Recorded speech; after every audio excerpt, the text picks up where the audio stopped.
Hi అండి. ఈరోజు వచ్చేసి డిఫరెంట్గా ఒక కర్రీ చేసి చూపిస్తాను. ఈ కాయలను ఏమంటారో తెలుసండి? వీటిని తమ్మకాయలు అని అంటారు. వీటితో కర్రీ చేసుకుంటారండి. చాలామంది తెలియకపోవచ్చు. కర్రీ టేస్ట్ మాత్రం చాలా బాగుంటుంది. ఈ కర్రీ ఎలా చేయాలో చూద్దామండి.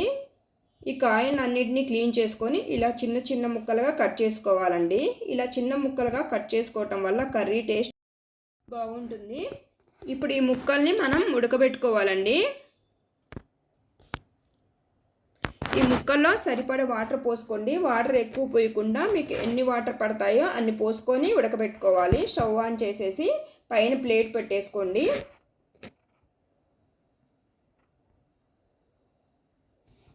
ఒక 5 మినిట్స్ తర్వాత చూడండి వాటర్ అనేవి వేడయ్యాయండి. ఇప్పుడు కొంచెం సాల్ట్ అనేవి యాడ్ చేసుకోండి.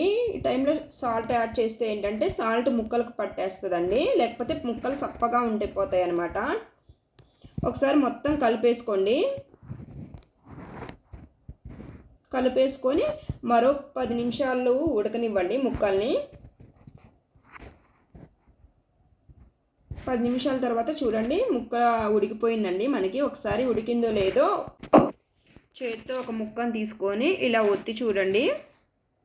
ముక్క అనేది ఉడికిందండి మనకి బాగా. ఇలా ఉడికితే సరిపోతుంది. స్టవ్ ఆఫ్ చేసేసి పక్కన పెట్టేసుకోండి. ముక్కలన్నీ చల్లారనివ్వాలి. ఇప్పుడు ఆనియన్, పచ్చిమిర్చి, కరివేపాకు, వెల్లుల్లి కట్ చేసి రెడీగా పెట్టేసుకున్నానండి. ఒక కళాయి తీసుకొని మీరు కర్రీకి సరిపడా ఆయిల్ని వేసుకోండి. ఆయిల్ వేడైన తర్వాత ఆవాలు, జీలకర్ర, శనగపప్పు అన్నీ వేసేసి పోపు గింజల్ని ఆయిల్లో వేయించుకోవాలి. కట్ చేసిన పచ్చిమిర్చి, కరివేపాకు వేసుకొని ఒకసారి కలిపేసుకోండి.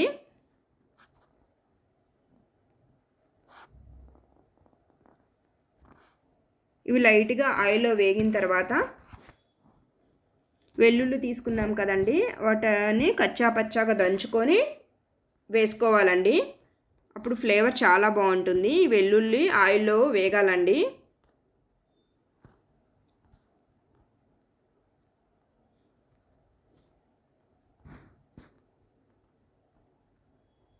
ఇలా వేయించుకోవాలండి. ఇలా వేయించుకున్న తర్వాత కట్ చేసిన ఆనియన్ ముక్కలు వేసుకోండి. ఆనియన్ ముక్కలు కూడా గోల్డెన్ బ్రౌన్ కలర్ వచ్చే వరకు వేయించుకోండి. పచ్చిగా ఉన్నప్పుడే ఆ ముక్కల్ని యాడ్ చేసుకుంటే కర్రీ టేస్ట్ అంత బాగోదు. కొంచెం పసుపు, కొంచెం సాల్ట్ వేసుకోండి. సాల్ట్ వేసుకుంటే ఆనియన్ ముక్కలు తొందరగా వేగుతాయి. ఇవన్నీ వేసిన తర్వాత కలిపేసుకోండి. ఆనియన్ ముక్కలను పచ్చివాసన పోయేంత వరకు వేయించుకోవాలి. ఇలా వేగితే సరిపోతుందండి. ఇలా వేగిన తర్వాత మనం ఉడకబెట్టి పెట్టుకున్నాం కదండి, ఆ ముక్కలన్నిటిని పోపులో వేసుకోండి.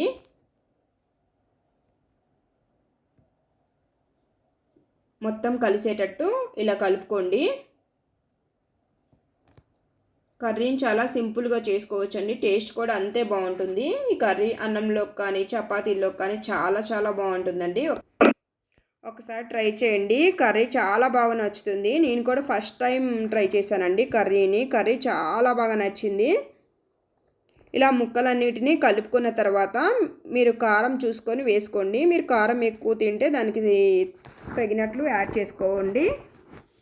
సాల్ట్ కూడా ఒకసారి చెక్ చేసుకొని వేసుకోండి. కొంచెం జీలకర్ర పొడి, ధనియాల పొడి కూడా యాడ్ చేసుకోండి. ఇవన్నీ వేసుకున్న తర్వాత మొత్తం కలిపేసుకోండి. కారం, సాల్ట్ అనేది ఒకసారి చెక్ చేసుకొని మీరు సరిపోకపోతే యాడ్ చేసుకోండి.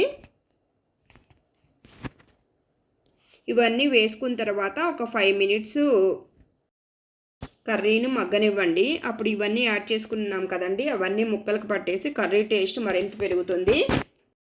చూడండి కర్రీ అనేది రెడీ అయిపోయిందండి.